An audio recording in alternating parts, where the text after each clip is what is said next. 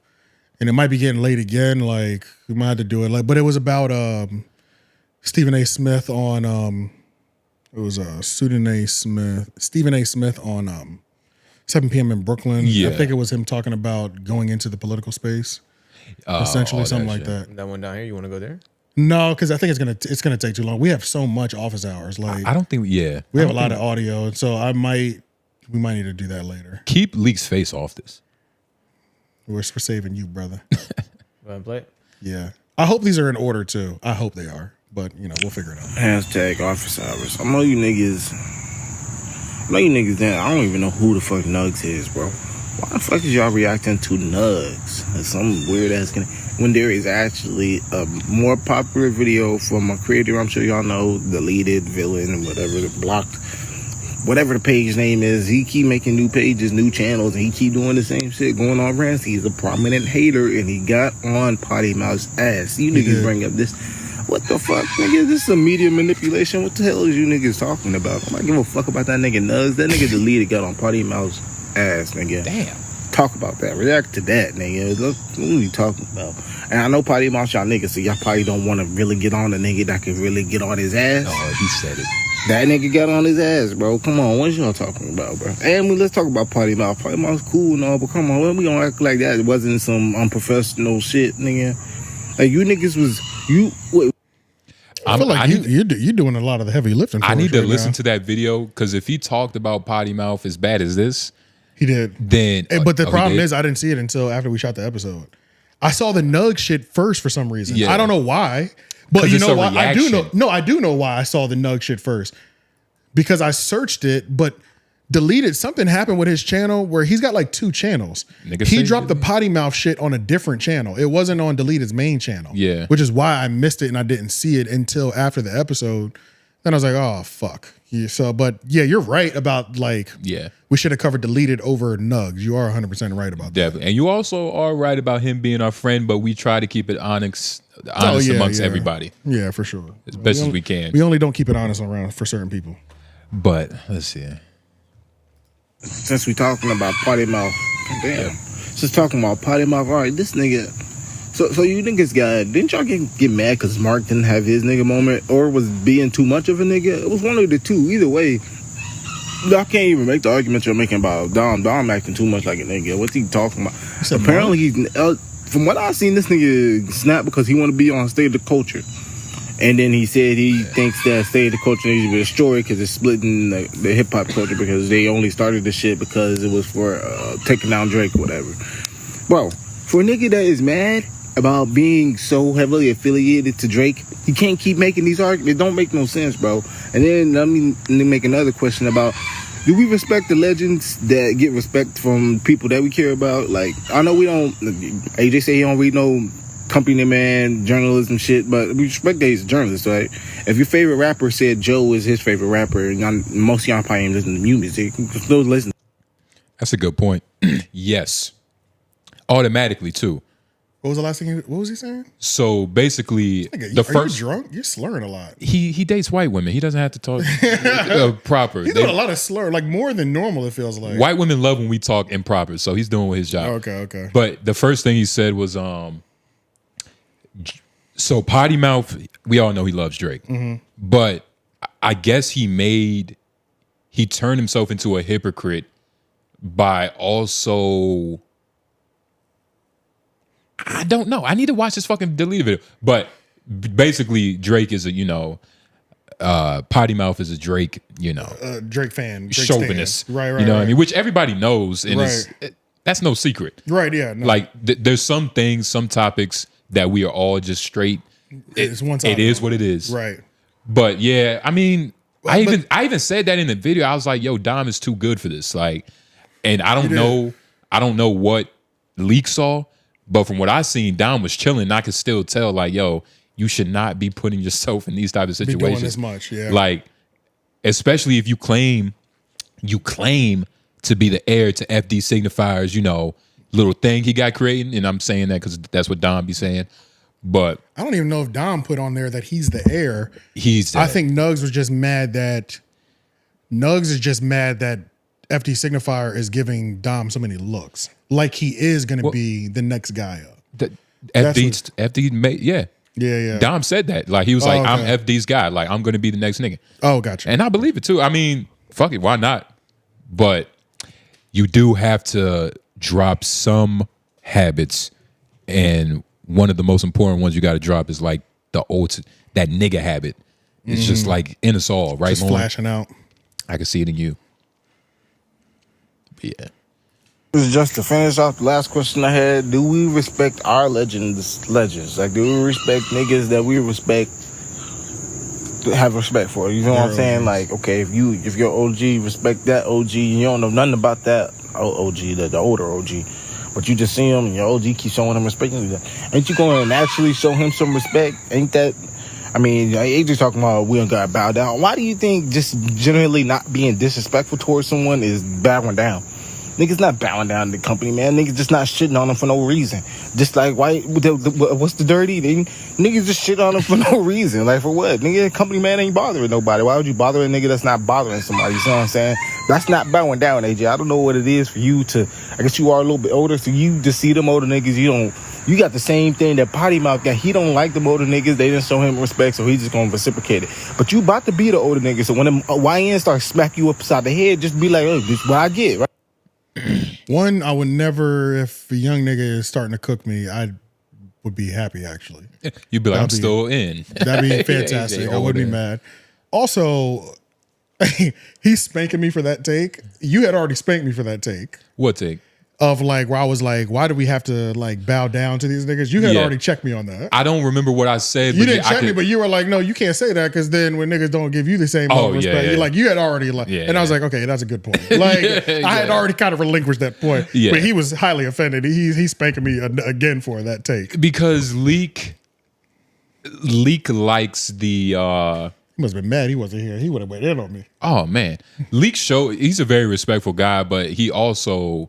is a fan of the game. Yeah. And it's different. But yes, to answer your question, if your OG respects another OG, yeah, you should, I think, off rip respect them, but then you can get to, and then depending on what they say or do, you can get to a point where you're just like, well, that's your OG. I don't give a fuck about the nigga no more. Like, depending on what that OG does, you know what I'm saying? But like, sure, off a rip, if my OG is like, this is my OG and I respect him, then yeah, that's obvious. I'm not that type of person that's automatically gonna be like, well, he ain't my OG. It's like, okay, but he's not my automatic OG, but I also, you know what I'm saying? It's respect there. Like, yeah, I have the respect for him. If until there's a reason to not have it. If J. Cole came out and was like, yo, when I was coming up, like I was looking up to Big Sean. I still wouldn't like Big Sean as a rapper. Right. But I would accept that you would respect that. This my OG's OG. That's his OG, you know. I still don't like his rap, but you know, fuck it. Yeah, it's one of those things. Right. It's hard. Let's go to the. Do you want to? Okay. Oh, you want to skip that? Yeah, this is the one I was thinking about. skip it? Maybe we can fly through it real quick. Let's just do it. It's open already. Skip nutso. Because we already skipped it for a week, so yeah. Steven just mentioned him wanting to be on the debate stage. How would you think it would go for him, and would it affect his career? I think it would be negative. We're talking. We must be talking about political. Yes, political. What do you say at the bottom? He just sent the timestamp. Not a motherfucking thing. I've already said, man, I might have to make my own video. Stephen A. Smith is going to ruin his career by going political, and that's a fact. Why would he want to? Because AJ, I even said it. I was like, it's kind of prestige. It's kind of like a level up. It's a level up. It's like it's a different tax bracket almost. It's different levels of conversation, and I think his intelligence, maybe even if it is slight in terms of like what it means to be like a political pundit, it's like I think if he's super well versed in policies, he never has a stupid take. I will say that I've listened to some of his takes, but it's still it's like it's Stephen A. I think if he was well versed in policy and in just policy, then he would be impactful because he is a great orator. I mean, isn't that all it takes? Being a great orator? Like people try to joke on Trump's oration skills, but it also attracts a lot of fucking people. You know what I'm saying? There's certain things I feel like entertainers don't get to do ever. Yeah. And one of those things is politics, in my opinion. I just feel like everything that an entertainer is it's what you need for politics, ironically, but it should still never be connected, especially in the black space. This is the biggest problem we have. Like black entertainers wanting to level up, quote unquote, to be like a political pundit for all of black people in America. Yeah. And I even played a clip. I don't know if it was here or the stream, whatever one, but this nigga Stephen A was on Bill Maher, and Bill Maher asked him a question like, yeah, so why don't black people vote for this white guy? I mean, he's cool, he's hot in the streets. Right. And I don't know who he was talking about, but Stephen A just straight up was like, he don't move us. And that's when I was like, this is going to be bad. Stephen A. Sharpton is in full effect. Right. I'm telling you. But Nutso, I completely agree. Yeah, let's hear what he had to say during this, I guess. I guess this is him saying that he wants to do it. Or whatever, I could be doing this for the next 20 years. So, but the thing about me is that I'm not interested in just sports. So I don't mind talking politics. I don't mind when people got me as a presidential candidate or whatever. I have no desire to be a politician, but I do have a desire to be on the debate stage against those politicians.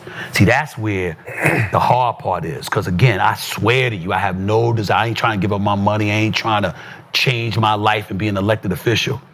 But I cannot tell you, I can't think of anything that I want more than to possibly be on a debate stage for the presidency against those politicians with the shit that they have done and the way I know I would come at it. Like, y'all wouldn't see me for weeks. I'd be hunkered down trying to know every issue because I'm not worried about my ability to communicate my message once I know what I'm talking about. But I don't know politics like that. I know some issues. I read, I edify, I make sure that I have an idea of current events and what's going on. But you get what I'm saying? But the fact that you got confused, I thought he said he didn't want to be none of that. But like the fact that you think that it's all, he wants to talk about it. He wants to have like 1 foot in, 1 foot out. I'm not sold on it yet, but you know where he can get some good training ground to make me a believer or anybody a believer? Come to Greensboro. I think he should go to Piers Morgan. He hasn't been on there? Not that I know of, at least. But I think he should go on Piers Morgan to debate those people. Because, they be having political conversations. They be having political debate, but at least I can see him politically debate. I've never seen him politically debate. I get what you mean. Yeah. A lot of times it starts out political and then it turns very satirical. Yeah. Like it's almost a mockery of politics. He has been. Okay. What? Oh, was it about this? I don't like to beg. Stephen A. Smith for president. See, this is just, it feels like this is just him talking about actually running for president. I want to see him debate, about a policy or something with somebody. I'm just looking to see if it's. It looks like any timestamps or something. If anybody. It looks like they're talking. He's just doing it from his show, and then he's doing it from his show. If anybody in the comment section is interested, or even y'all, just Stephen A. Bill Maher, just, it's like a 10-minute clip from when he went on there. It's not bad. Stephen A., like you said, he's a great orator. Yeah, he could talk. But that means nothing. And I don't want Stephen A., some nigga from Brooklyn, to be talking for all of niggas. Yeah. It would affect his career. Politics always affects your career. It does, always affects your career. So are you doing this now? You know what I'm saying? Like, how can you go from talking about Shea dropping? I feel like that's the only thing you could do when you're in politics is you have to let everything else go. Yeah. For people to take you seriously, at least. Yep. Like, okay, because otherwise they'll tell you just don't play in that arena. Yeah, because even though Trump is still running his businesses, he's not supposed to. But it's like he really is just the president now. You know what I mean? He's not like he's hired other people to run it. Exactly. Yeah. Even though it's still happening, it's like you do have to let that shit go. But or have a hands-off approach is what I'm trying to say. Steven. But yeah, maybe we should do all these office hours. Are we come back later? Maybe this is a lot. Honestly, shit, we here every Thursday. That's a good point. You know what I'm saying? Could do it Thursday. Like maybe we could try a live stream Thursday because I got a new internet router. Word? Yeah, and I think it works better.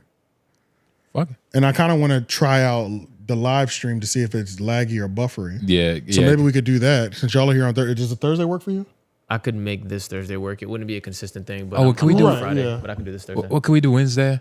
Well, because y'all streaming. Shane is here Wednesday. Oh, that nigga's here? Yeah, Shane comes every Wednesday to edit. We'll stream another day. Y'all want to pile up, just start early, and then y'all still do your stream? I didn't know what. That's what I was thinking. Well, I didn't know what time y'all was going to be on because, niggas get off at different hours, times. there's nothing for us to prepare for. Well, I get off at 6, so. Me too. There's nothing for us to prepare for, really. If it's just office hours. We just have to show up, If we start. We can make it then. Because we've streamed way later Yeah, than. if we start at like 6:45 or something. Yeah, like come straight here. Even 7, we'll probably. We'll just I got to call it at 1 hour, though, because I'm going to have to get home. I'm coming straight from work. I'm going to have to go back and get her. And that's a good point. So I'm going to come straight from work. I wonder if I'm on off. Thursday. Yeah. I was saying, I wonder if I'm off. I could pick her up. But If you want, hit off me. Friday. Because I can bring her here. Okay. Oh, well, that if you work, decide to bring her Thursday. You get what I'm saying? Yeah, that way she can come out. I could literally. Yeah. She could just stay with me all day and I'll bring her around 6. That's straight. Yeah, that'll work. Actually, yeah, that's perfect. Yeah, that way you don't have that crazy pressure because you come home to a fucking mess. Yeah. Well, no, she's been good. She hasn't messed anything up. But once you start playing with them hours, once you start playing with that schedule, all hell can break loose. You know what I'm saying? Yeah. Like Start shitting in Yeah, it's like, kitchen. hey, I expect you to be home here. I can push it an hour, maybe 2. Yeah, but you playing with me. She you know pushed it like 2-3 the other day. I was like, fuck. I knew I was walking into something, but I was cool. I was like, all right, good job. Yeah, but it's like you don't want to push. Yeah, I want to. You don't want to push her to it. You either. can't break a dog's cycle. They're very habitual. They are. They gotta have Habitual that schedule. creatures. So yeah. All right. Yeah, we'll make Thursday work then. Yeah. We can get it started immediately, pretty much, because as soon as we come home, we just take the work shirt off and go right into it. And we also gotta let niggas know we're gonna be live streaming. Yes. Like, we should probably post tomorrow. Yeah. Like, hey, Maybe- Thursday this time, nigga. Maybe right now. Hey, y'all. Yeah. Let me put this in. You wanna do it? Yeah. Whoa, you ain't being real. Nigga. But nah. Hey, y'all. This is Homeroom University. As you can see, we're missing Tone Groove. Well, he's here in spirit. He's here in spirit, but we're not going to be able to get to the rest of the office hours on the regularly scheduled programming that just happened. That's going to happen on Tuesday. So what we're going to do is a live stream on Thursday. What's the date? Boosh. Nigga, live stream. You just heard what he said? August 28th. Yeah. At, should we say 7:30? Just to be safe, or That's 7 fine. p.m.? 7:30. 7:30. 7:30 p.m. Eastern Standard Time. We're going to be doing a live stream. And that's where we'll be doing office hours. That'll be your time to jump in a live chat, say some other wild shit. It's whatever you want it to be. We need all the bad bitches, all the fine you know what I'm guys. saying? Pull up with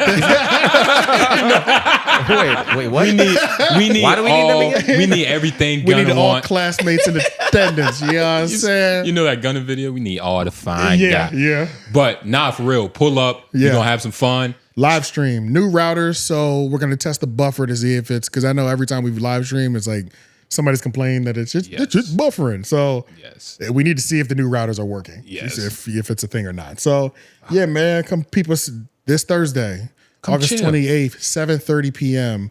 Eastern Standard Time for Y'all the office hours live stream. Y'all ain't doing nothing anyway.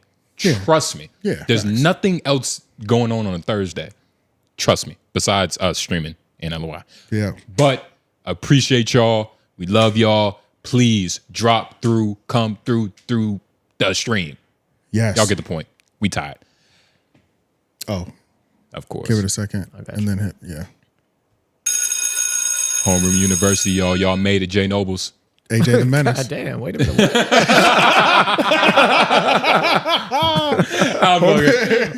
So, guys, like the video, share, subscribe. Y'all already know what to do. Everything we ask y'all to do it, or I'll find you and I'll hurt you. Yes. Subscribe, share. Please check out the $5 Patreon. Actually, a lot of good stuff in there. We freestyle. We have some fun, okay? Yeah. Support us. We love y'all. J Nobles. AJ the Menace. Tone Groove. Wyman on the boards. Oh, that's Yep. We're out.